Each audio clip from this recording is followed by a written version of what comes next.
A Harvard economist tracked 11,000 people for 2 decades. The top 1% by IQ weren't the wealthiest. They were buried in the middle, watching average people build fortunes around them. He found 7 specific traps. The smart brain falls into them without noticing. You probably have 4 right now. Trap number 1, paralysis that looks like wisdom. You've researched index funds for 6 months, 17 tabs open, 3 books. A spreadsheet comparing expense ratios to 2 decimals. How much have you actually invested? 0. This doesn't feel like a mistake, it feels like diligence. Smart people don't gamble, smart people study. Except while you study, inflation eats 3% of your savings a year.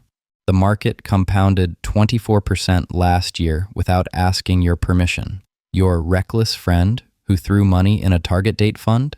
Her balance tripled while yours sat in checking. The market doesn't reward intelligence. It rewards participation. There's a guy in finance circles called Bob, the world's worst market timer. He invested only at peaks, right before Black Monday, right before the dot-com crash, right before 2008. Bob retired a millionaire. He never sold. He just kept buying badly for 40 years. Meanwhile, the brilliant analyst waiting for the right entry point since 2018 is still waiting. Pick a fund this week, move the money. Your analysis won't get better, it'll just get longer. Trap number 2, the allergy to boring. Here's the actual formula. Spend less than you earn. Put the difference in index funds. Don't touch it for 30 years. Read it again. Notice what your brain just did. A small voice rejected it, said it can't be that simple. There has to be more. Some leverage play, some tax structure, some asymmetric bet the masses haven't found. That voice is expensive.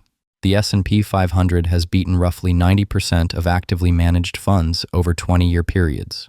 Warren Buffett bet $1 million hedge funds would lose to a simple index fund over a decade. He won. It wasn't close. Your brain doesn't want to hear this. Your brain wants a strategy that matches its self-image. The wealthy people I've watched have one thing in common. Their financial lives are unbelievably boring. Automatic transfers, index funds, maybe a brokerage account they check 4 times a year. They put money on autopilot so their brain could spend its energy somewhere that actually matters. Trap number 3, the argument you're winning. While going broke, you bought a stock at $40. You did the research. You told 2 friends. It's now at $22. The smart move is to ask if your original thesis still holds. If it doesn't, sell. Move on. What do you actually do? You reread your old notes, find articles that support you. Buy more at $22, it's on sale, it drops to $14. You explain to your spouse why this is the perfect time to add. You're not investing anymore, you're defending a verdict. This is what happens when intelligence becomes identity. Selling at a loss doesn't just cost money, it costs the story you tell yourself about who you are. Buffett has said openly that temperament matters more than intellect in investing. He has a public list of his biggest mistakes. He calls them out by name. He doesn't need to be right. He needs to be rich. Tattoo this on the inside of your skull. Every financial decision, ask it, do I want to be right or do I want to be rich? Most of the time, you can't have both. Trap number 4, the high income that was actually a trap. Roughly half of households earning over $250,000 a year live paycheck to paycheck, not 20%. Half. How? They confuse 2 different things. Income is what you earn.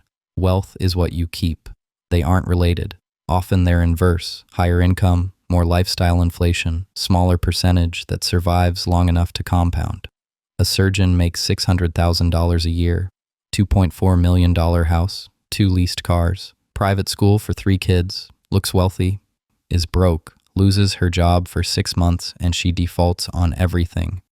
Meanwhile, a teacher who invested $400 a month from age 24 is a millionaire by 55, quietly. The surgeon retires poorer than her if nothing changes. High income gives you the feeling of wealth without requiring the discipline of building it. One move breaks this. When you get a raise, raise your investment rate first. Before the better car, before the better neighborhood, before lifestyle absorbs the money. If you can't, your income isn't building wealth. It's funding a prison. Trap number 5, the skill you refuse to learn. You believe somewhere deep down that the world should reward the best ideas, that if you're just smart enough, the money will follow. It won't. Every dollar you'll ever earn comes from another human deciding to give it to you. That decision is almost never about raw intelligence. It's about trust, connection, and whether they like talking to you. Studies on workplace promotion show emotional intelligence predicts financial success more reliably than IQ. Smart people dismiss this as politics, as fakeness, as selling out. Meanwhile, the less talented person who learned to build relationships is making 3 times as much. Persuasion, listening, follow-through, warmth, these are skills. The same brain that mastered calculus can master making someone feel heard in 5 minutes. Refusing to learn them isn't integrity. It's a tax on your income for the rest of your life. Trap number 6, the boredom that kills. Compounding. The work of building wealth is the same action every month for 40 years. Save, invest, don't touch it. To a curious mind, this feels like death. 3 months in, the budget gets abandoned. 6 months in, the automatic investment gets paused to chase a more interesting opportunity someone mentioned at a dinner party. 2 years in, the boring index fund gets traded for crypto, options, a friend's startup. Every one of those moves is the smart brain seeking novelty. Every one costs money. George Soros, the man who broke the Bank of England, said if investing is entertaining, you're doing it wrong. The fix isn't willpower. You won't develop it. The fix is to take your novelty-seeking brain out of the equation, automate the boring part, then point your brain at things that deserve it, your work, your craft, your relationships. Let your money compound in the background. Your hobby is killing it. Trap number 7, the cage you built from your own mind. For most of your life, being smart hasn't been something you have.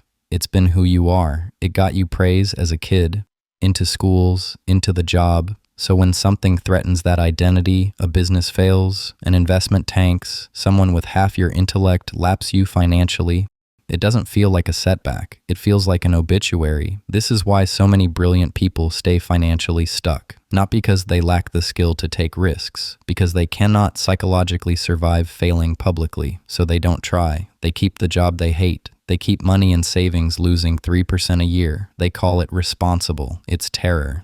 The wealthiest people I've studied have one quality in common. They aren't particularly attached to being smart. They've failed publicly, often, and they talk about it openly. Failure was tuition. They paid it. They moved on. Payoff. Go back to the Harvard study. 11,000 people. The top 1% by IQ buried in the middle of the wealth distribution. What that economist actually found, when he stripped everything else away, was that the 7 traps aren't 7 separate problems. They're one problem wearing 7 masks. Intelligence, left alone, protects itself before it protects you. It analyzes instead of acts, rejects simple things, defends bad decisions, mistakes income for wealth, dismisses the people skills that move money, gets bored of the boring work that builds it, and when it's all on the line, refuses to risk anything that might prove it was ever wrong. Your intelligence isn't your friend in this. It isn't your enemy either. It's a tool that doesn't know what game it's playing. The wealthiest people aren't smarter than you. They stopped letting their intelligence run their finances. They put it to work somewhere it could actually win, their craft, their relationships, their judgment about people. They let their money do the one thing it's good at. Compound silently in the background while they lived their lives. You don't need to be smarter to be wealthy. You need to stop letting your smartness get in the way.